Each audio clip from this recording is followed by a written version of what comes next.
మొన్న మన Indian team world championship of legends matches జరిగినాయి కదా. సో దాంట్లో మన వాళ్ళు సెమీఫైనల్కి వెళ్ళినా కూడా పాకిస్తాన్తో మేము సెమీఫైనల్ ఆడమని చెప్పేసి టోర్నీ నుంచి వెనక్కి వచ్చేసారు కదా. అయితే దీని గురించే మరి పాకిస్తాన్ ప్లేయర్ అయిన బసిత్ అలీ అయితే దీని గురించి రియాక్ట్ అవ్వడం జరిగిందనమాట.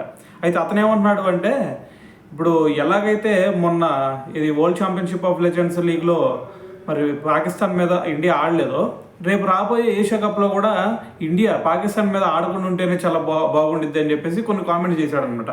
అయితే ఎందుకు చేశాడు భయ్య అంటే ఒకటే రీజన్, ఇప్పుడు ఇండియా టీం ఎంత పటిష్టంగా ఉండిద్ది అనేది మనందరూ తెలిసిందే.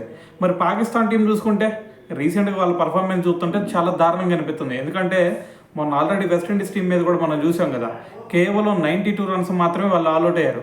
దాని తర్వాత 202 రన్స్ తేడాతో వెస్టిండీస్ లాంటి టీం మీద వాళ్ళు ఓడిపోయినప్పుడు మరి మన ఇండియా టీం మీద ఇంకెంత చిత్తుగా ఓడిపోతారు. సో అర్థం చేసుకోవాలి కదా. సో మరి దీని గురించి ఆలోచించే బసిత్ అలీ అయితే ఈ కామెంట్స్ చేశాడనమాట. సో ఒక వెస్టిండీస్ టీం మీద అలా ఆడుతున్నప్పుడు మరి ఇండియా లాంటి టీం మీద ఇంకెంత చిత్తుగా ఓడిపోతారు. సో నాకైతే నమ్మకం లేదు దొరా అని చెప్పేసి ఈ స్టేట్మెంట్ ఇచ్చాడనమాట.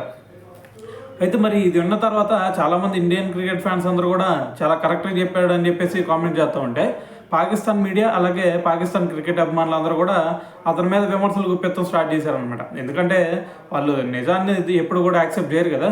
సో కాబట్టి మరి వాళ్ళైతే ఇటువంటి కామెంట్స్ చేస్తున్నారనమాట. సో మరి దీని గురించి మీరేమనుకుంటున్నారనేది కూడా తెలియాలి కదా. సో కింద కామెంట్ చేసేయండి.